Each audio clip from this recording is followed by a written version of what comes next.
When she told you the size doesn't matter, she was lying. And today I'm gonna show you why. Let's get technical on wheel sizes and brand new big tires.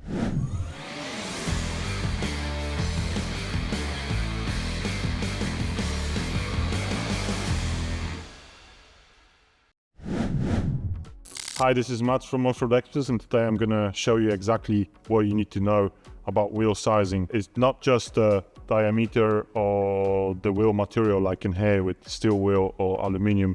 There's just much more into it. If you need to choose the right wheel that will fit correctly to your vehicle, you probably have to know everything that is in this movie. So stay tuned, I'm gonna explain everything and show you exactly how to choose the wheel for your vehicle. You probably are familiar with the two most basics dimensions of the wheel itself, and what I mean is the diameter and the width of the wheel. And the way I'm showing it is just purely wrong. This is a 22-inch wheel, and the way it's measured, if you have it on vehicle, if you measure it like this, a little bit longer, 22-inch. If you measure it like this, it's going to be a little bit more than 22 inches. And why is that? It's because the wheel is measured inside, where the tire fits, where the tire bed fits and sits in the wheel. This is the place where it's measured. So it's from the inside of the wheel to the other side, inside of the wheel. And the same with the width of the wheel. This is the width of the wheel. So this is a 10-inch wheel. The 10 inch is going to be right here. If you measure it, a total width of the wheel is going to be much more, because you got to add the thickness of the flange on the inside and on the outside. But the basic idea is this: if you're changing the wheel, if you have, for example, 17-inch on your vehicle, you can easily go with larger diameters, few sizes up. There is just a difficulty if you're going smaller diameter, because you have to be careful if the wheel is touching the brake caliper or any of the suspension inside the wheel well. So just be careful with going smaller wheels. You can check that online if you know what your vehicle is, what year it is. It probably comes with few different sizes. You can always ask us to help you out with the diameter. But usually you can go a few sizes up and then change the tire, which we will be talking about a little bit later. Another important factor of the wheel is center bore. The center bore is basically the diameter of the hole in your wheel, and it has to correspond with the hub of your vehicle. If your hub of your vehicle is exactly the same size, this is cool. If the hub is larger than the bore in the wheel, you're not going to be able to put the wheel on that vehicle. If the wheel have a center bore larger than the hub on the vehicle, you have to use a centering rings. They basically reduce the diameter of the wheel to fit to the hub. And this is quite important. They are made of plastic because they're not actually taking any loads of the wheel. They are made only for fitting the wheels. When you fit the wheels onto the hub, you have to make sure the wheel is actually in the center of the hub, and this is helping it when you fit the wheel to center the wheel. If your wheel is balanced and checked, and then you fit it without the spacer, there's quite a big chance the wheel's not going to be in the center and the vehicle's not going to be drivable at all. For the next part, we're going to pretend this is your wheel hub. This is the part that is under the wheel. If you take the wheel off the vehicle, this is what you're going to be seeing roughly. And there's two ways of mounting the wheels. You either got studs in your wheel hub like this, and you just use nuts to fasten the wheels, or you just have holes with the thread and then you use bolts to fasten the wheels. Now it's very important to match the wheel to the hub in those two parameters: the amount of bolts or fasteners and the diameter that they create. If we draw a circle around those bolts, in the middle of those bolts, this is going to be a bolt circle diameter, and it has to be exactly the same on your wheel and in your vehicle. And if you can see on this wheel spacer, the bolt circle diameter is 5 by 110, and 5 means it's a 5 bolts, and 110 is actual diameter in millimeters. So this has to be exactly the same on the wheels. And if you have a wheel like this, you can see there's quite a lot of holes in here. This is basically because it's got double drilling, and this will fit to 2 different vehicles with 2 different bolt circle diameters.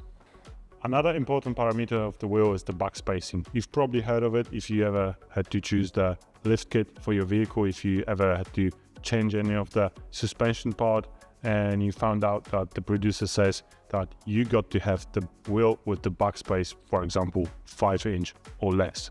And I'm going to show you on this example why is that.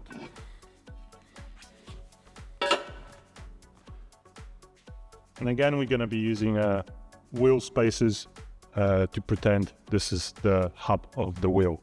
And the backspace is size of the wheel from the mounting surface to the back of the rim. And obviously in a straight line, not like this. This parameter tells us how much the wheel takes space inside the wheel line. If you ever had to fit the lift kit to your vehicle, and in the back there was a stabilizer links, or up the front there was a brand new bigger knuckle, there's a need of more space for those parts when lifting a vehicle. So the producer would say a 6-inch backspace is too much. You have to have a 5.75. This is in inches, and once again, it's from the surface to the back of the wheel. And it's quite important because in most cases you won't be able to fit factory wheel, and you have to have a wheel with a smaller backspace, which means this part on the back will go outside of the vehicle, and the whole front usually will go outside of the vehicle. And it's quite important to calculate it to make sure the whole wheel is not going to be sticking out if you don't want it to be sticking out of the vehicle. Another important thing when choosing aftermarket wheels over the factory ones, you have to equip yourself with the proper fasteners that will match the concave of the hole in the wheel.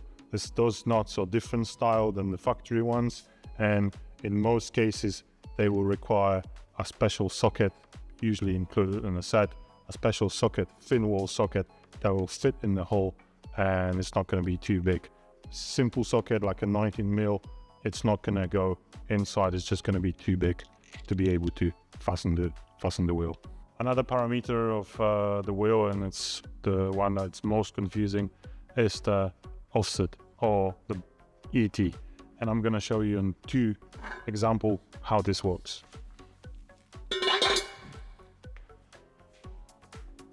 For this parameter, we have to find the middle of the wheel, the center of the wheel. And this is exactly the center of the wheel is in the middle between those 2 points where the actual tire bed sits in here.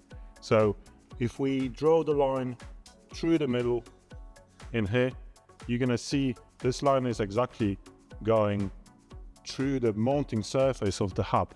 And that means it's a ET or offset 0. It's not plus, it's not minus, it's exactly 0 when the center of the wheel goes on the face of the mounting surface. In this case, the center of the wheel goes under the mounting surface, exactly 10 millimeters under the mounting surface. You can see it now, it's plus 10 because it goes under. It doesn't really make sense. It's a plus 10 and the wheel goes into the wheel well. In case if the center of the wheel would go above the mounting surface in here, then that would be a minus offset, a negative offset, and the distance between the surface and that actual virtual line of the center of the wheel is, if it's 10 millimeters, the distance, that's minus 10 offset. So it's pretty simple.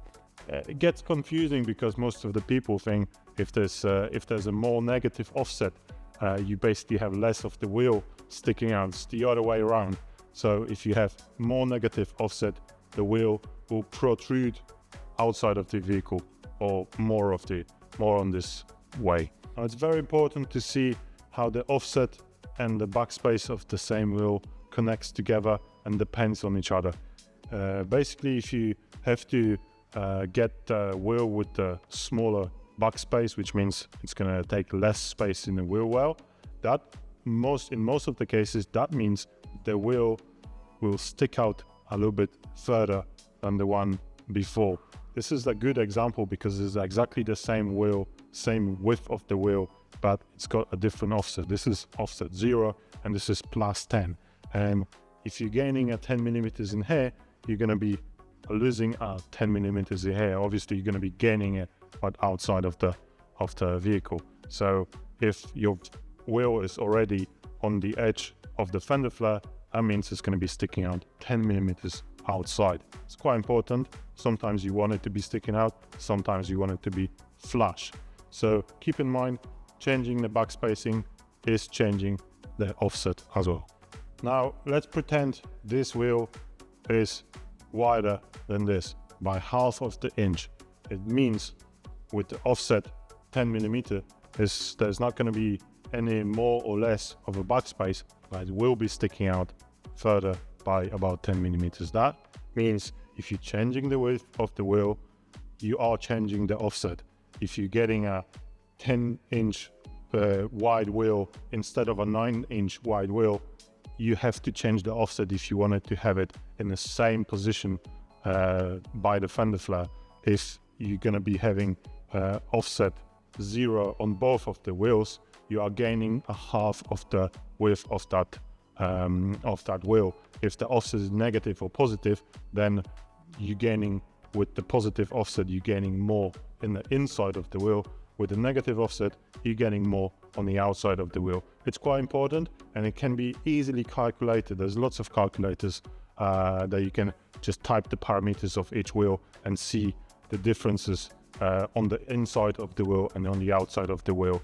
So don't be afraid to compare it, or if you don't want to do it yourself, just let us know and we can compare it to you and just let you know how much more space you gain in the inside of the wheel and how much poke you're gaining on the outside of the vehicle.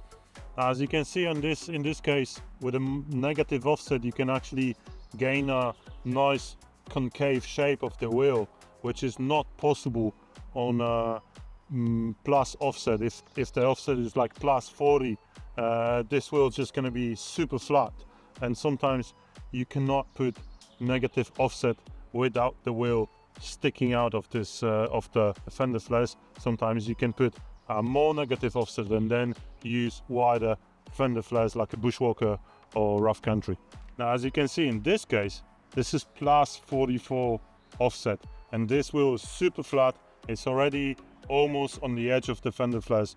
Anything you're going to be moving it outside, if you want a plus 30, plus 18, this is still going to be fairly flat wheel, even though it's going to be outside of the vehicle. So if you want a nice wheel on a Jeep Wrangler, then you have to go with a pretty big negative offset and much wider fender flares, or the wheel will be sticking out a lot.